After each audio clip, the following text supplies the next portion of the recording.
Our purpose this afternoon is to remember and celebrate the life, share some of our memories of Jeffrey, and there'll be, as you may have noticed in the program, a particular moment that all of us will have available to share your personal recollections if you wish. You may or may not know that within the Baha'i tradition, there is no clergy, there is no priesthood, no ministers, nothing like that. And so just so you don't have the wrong impression, it's clearly not my role. And I'm not accustomed to speaking in front of crowds, so I'll probably prove that to you in a moment. But there was a time, of course, when a minister or a clergy person in a village around the world was important, because possibly that was the only person in that little village that was literate, that could read the Word of God and share it with the people living there. So that was a necessary stage in human growth and development. But at this time, all of you, all of us, can read and think for ourselves, and so that role is no longer required for mankind to. In fact, it makes it better for all of us that if we think for ourselves, we can make better decisions. And also, it's probably worth noting that what we're doing this afternoon with the program that you have in your hands could very likely be different in some other corner or part of the world, because there's no particular prescribed ritual for what we're doing. Our purpose is primarily to offer prayers for the progress of Jeffrey's soul. And it's an opportunity also for all of us to remind ourselves of why we are here on this world, on this earth. What's our real purpose for existence? And that brings us back to the question of soul, a word that we use casually all the time and don't often think too much about. So what is soul? It's very difficult to articulate, to express or say with any kind of a definition of what soul is. It's one of those concepts that's very deep and very complicated. We hear nice expressions that we are really spiritual beings that temporarily have a physical existence. That's helpful. It might be interesting to note that the word soul, or it's something that means the same thing, is easily found in all of the world's religious traditions. In every moment of previous human history, it's been around for a very long time. This concept of soul or spirit, it's something so fundamental, so basic to who we are as human beings, that we identify with it, that we almost instinctively acknowledge that it's a reality that we also acknowledge it's not possible for us to really express, but we identify with it, we know it. And in sharing this thought about soul with you, the intention here is to remind us that all of us have this in common, and we also have it in common with all of our loved ones who have preceded us, gone before us to the next world. It's one important thing that we have in common with Jeffrey. And it's something that endures and continues after we leave here today. It's a point of connection and contact with the souls of our loved ones, and in this instance, in particular with Jeffrey, that we can carry with us always. So when we hear something that sometimes can sound trite, can sound, we say it, but we don't think too much about it, like he's always with us. I'm offering a thought that when we really ponder the reality behind an expression like that there is also something very fundamental and real that should be consoling and meaningful to us. And then, in the Baha'i tradition and Baha'i faith, there's also some new light, some new understanding on the concept of soul, and that is that we can influence. We have the ability here in this level of existence to do things in honor of somebody who has preceded us to the next world, who has gone before us. And in that way we can influence and accelerate their own progress. Because when we go to the next world, we're understanding now that it's not a static situation. It's not a place we go to and then you sit forevermore. And the things that we enjoy most are almost always progressive. They have life to them. And that means progress, movement. And progress exists in the world after this one as well. So I thought I would share one short little thought that's not in the program. And this comes from the writings of Baha'u'llah and one of the books one of the many books that he has written called Gleanings.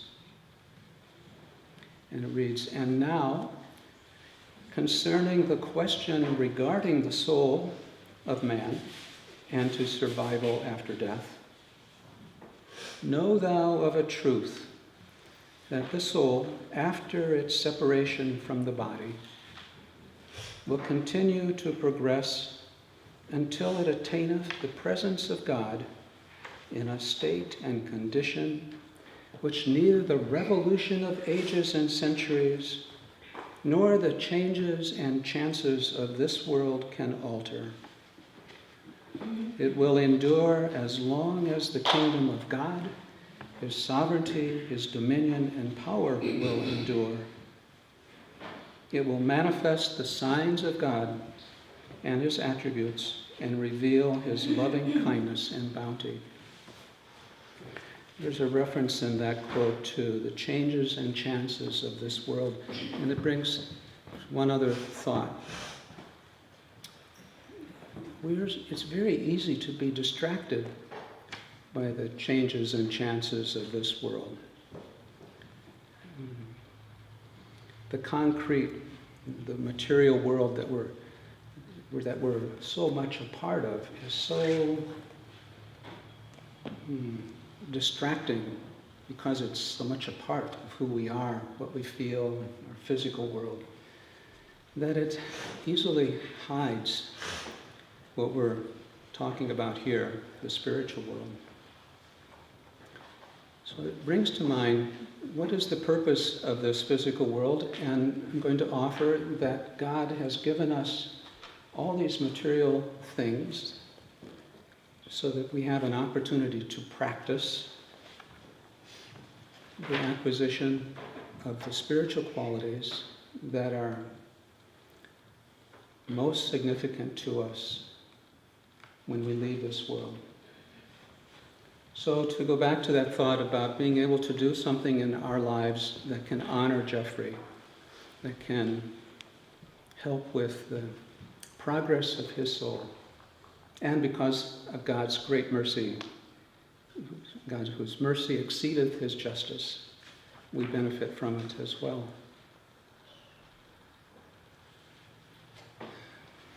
Well,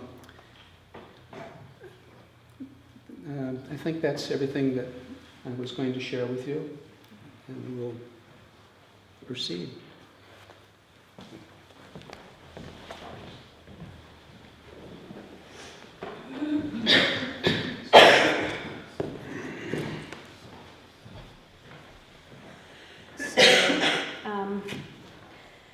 Most of you know Jeffrey spent a lot of time in prayer and meditation. And so we thought it only appropriate to start this afternoon giving ourselves permission to just center in prayer and meditation. In the Islamic tradition, which Jeffrey, was a student of, they pray 5 times a day. He had just recently shared with me that he was feeling called to go back to that, to introducing much more prayer 5 times a day. And leading up to that period of prayer, a call to prayer is issued. In areas where there's a mosque, it quite often someone will stand, at the top in the minaret and chant out the call to prayer, letting folks know that it's time to stop what you're doing and turn to God. And this particular call to prayer that we wanted to begin with,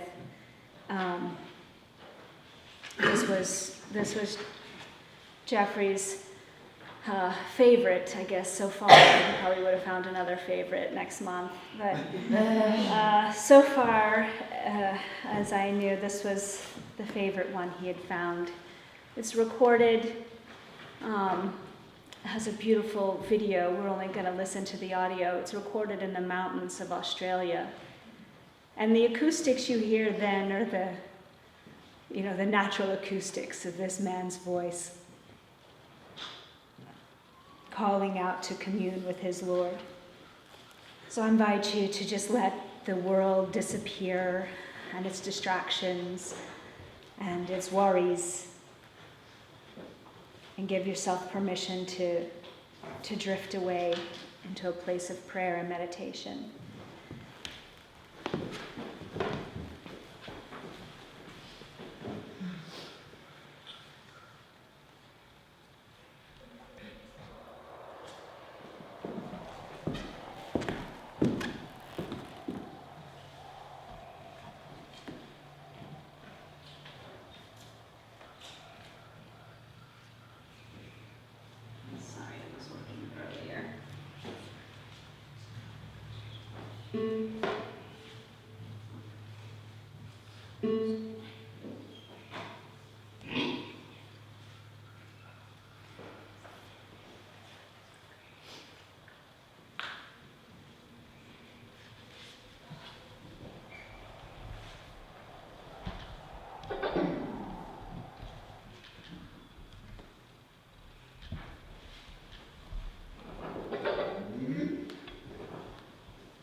It's Jeffrey's way of telling me I'm not in charge.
أشهد أن محمدًا رسول الله.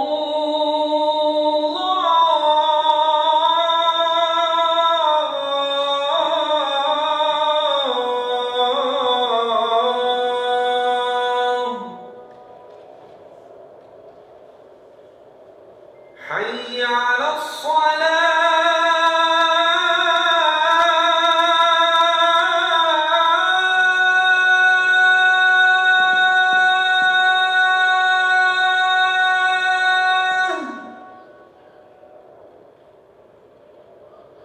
حي على الصلاة.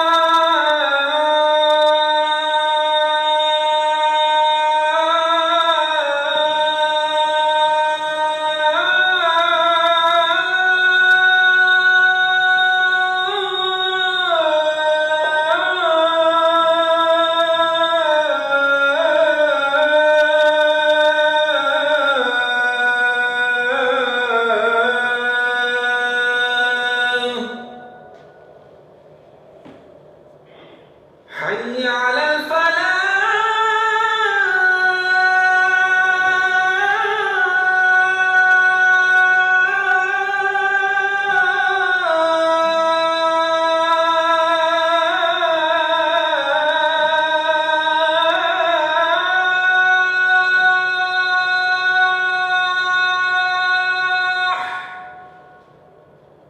حي على الفلاح.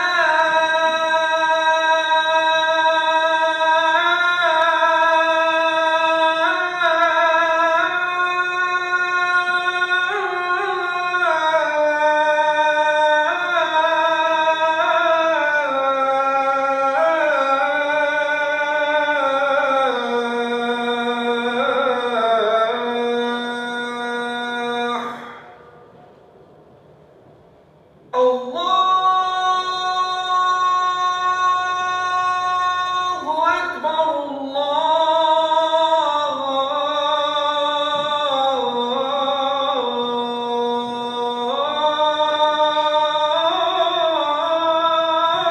الله أكبر. لا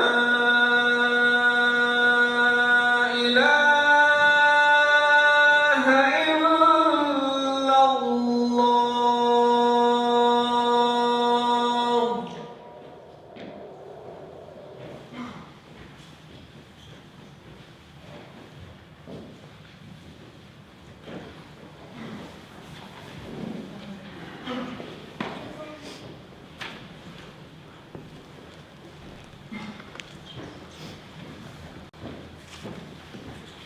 The words to that call to prayer are in your program. That's the English.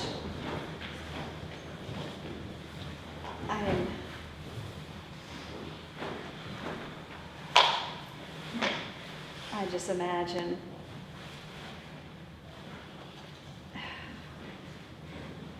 one day you probably would have stood up on the Okanichi Mountain and called that out.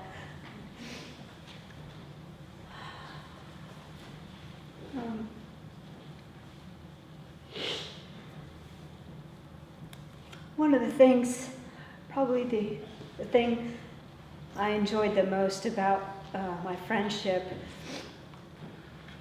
with Jeffrey was just his passion and his commitment to studying the Word of God, and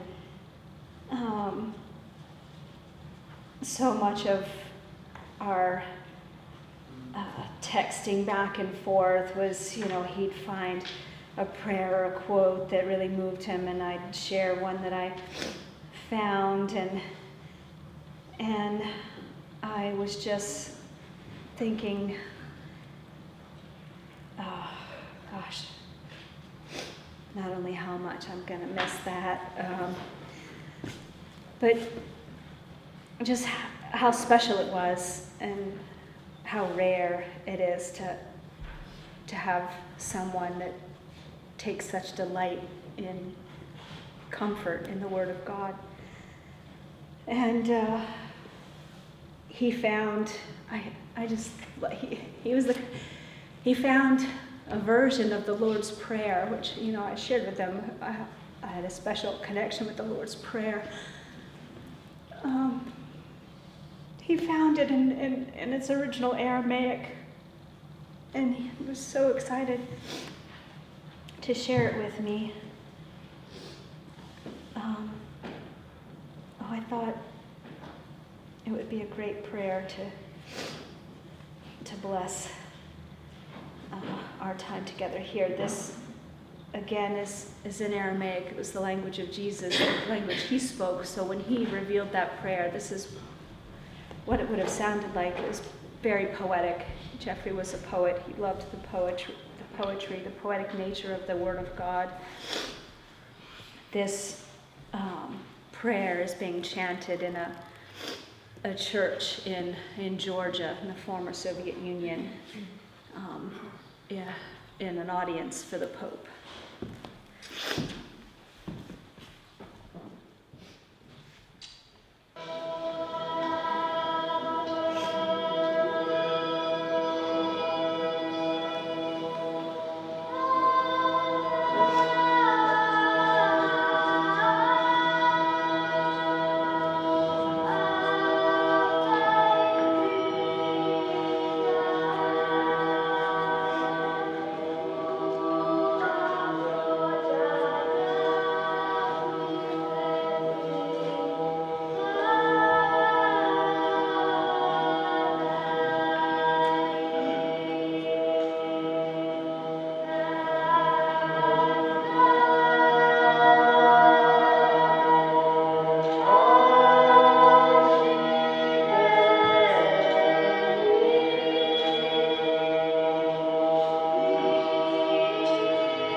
So if folks would like to offer any prayers, there's some interfaith prayer books here at the altar. If you have a prayer you'd like to share from your heart or a meditation to offer to Jeffrey, this would be a nice time. Oh, if you can, you don't have to, but if you can, come up here to share it, because we're trying to record for his family members who can't be here.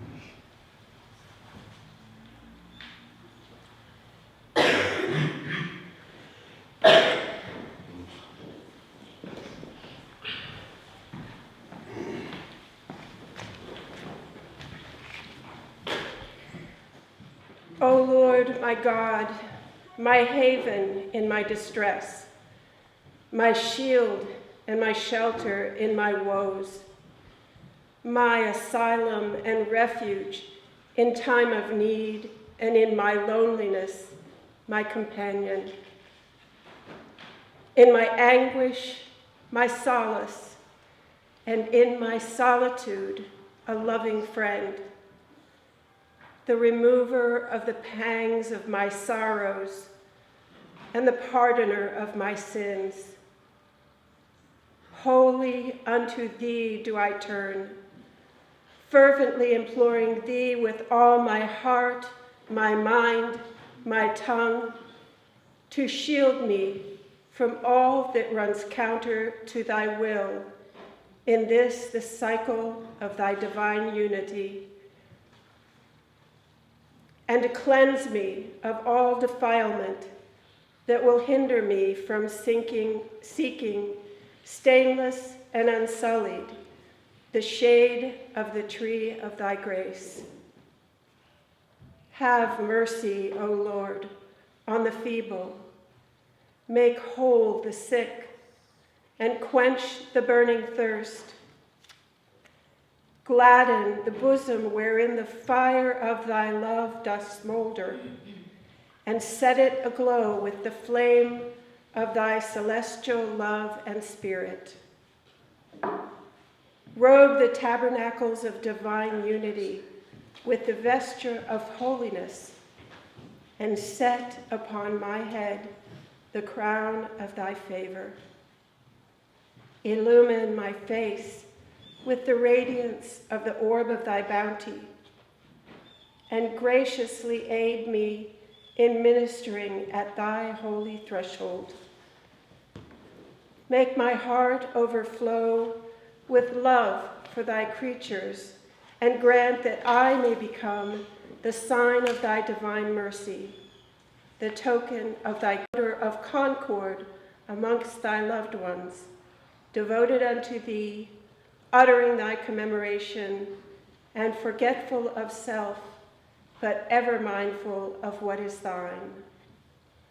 O God, my God, stay not from me the gentle gales of thy pardon and grace, and deprive me not of the wellsprings of thine aid and favor. 'Neath the shade of thy protecting wings, let me nestle, and cast upon me the glance of thine all-protecting eye.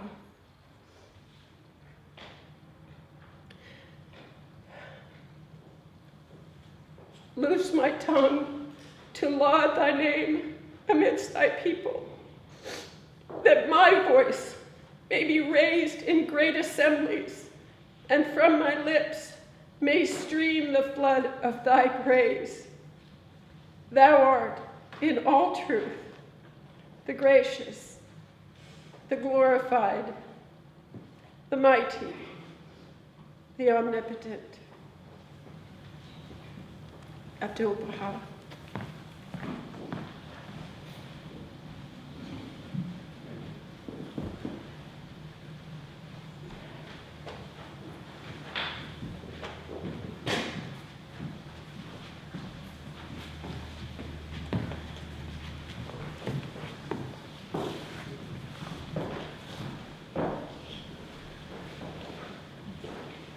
O my God, O my God. Verily, thy servant, humble before the majesty of thy divine supremacy, lowly at the door of thy oneness, hath believed in thee and in thy verses, hath testified to thy word, hath been enkindled with the fire of thy love, hath been immersed in the depths of the ocean of thy knowledge, hath been attracted by thy breezes, hath relied upon thee, hath turned his face to thee, hath offered his supplication to thee, and hath been assured of thy pardon and forgiveness. He hath abandoned this mortal life and hath flown to the kingdom of immortality, yearning for the favor of meeting thee. O Lord, glorify his station. Shelter him under the pavilion of thy supreme mercy. Cause him to enter thy glorious paradise and perpetuate his existence in thine exalted rose garden, that he may plunge into the sea of light in the world of mysteries. Verily thou art the generous, the powerful, the forgiver, and the bestower.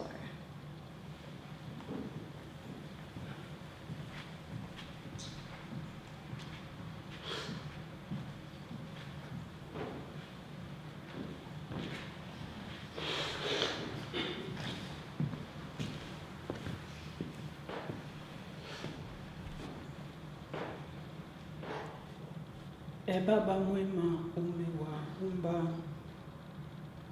wanadamu kutoka kwa siri moja, umewaamuru wote wawe wajama moja mbele ya utukufu wako mtakatifu, wote ni watumishi wako.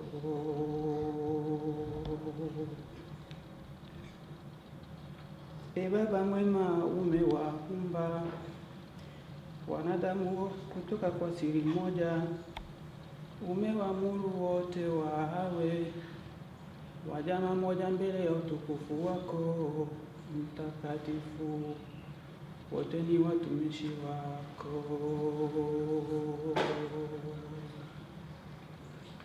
Na watu wote wanahitajika chini ya madhabahu yako, wamekusanyika pamoja kwenye meza yako, wote wanaangaziwa kwa nuru ya hekima yako. Na watu wote wanahitajika chini ya madhabahu yako, wamekusanyika pamoja kwenye meza yako, wote wanaangaziwa kwa nuru ya hekima yako.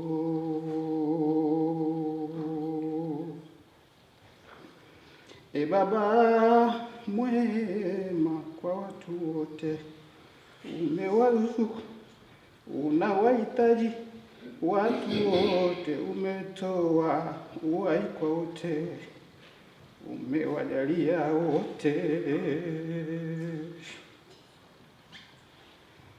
E Baba mwema, kwa watu wote umewaruzuku, unawahitaji watu wote, umetoa uhai kwa wote, unawajalia wote.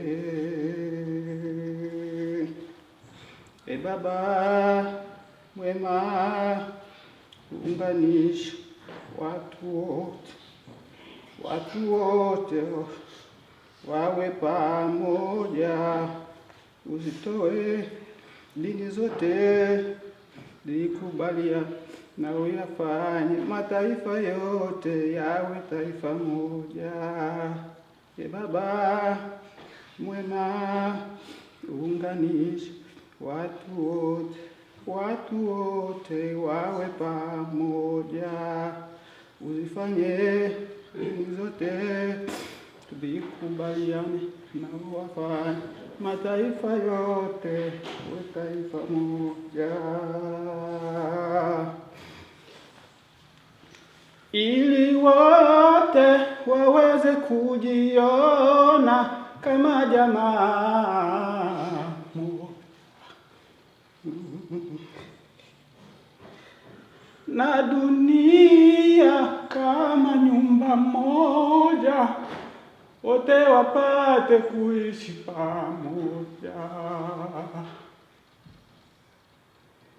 ili wote waweze kujiona kama jamaa moja. Na dunia kama nyumba moja, wote wapate kuishi pamoja. E Mungu, unganisha kwa huruma mioyo yote pamoja. E Mungu, unganisha kwa huruma mioyo yote pamoja.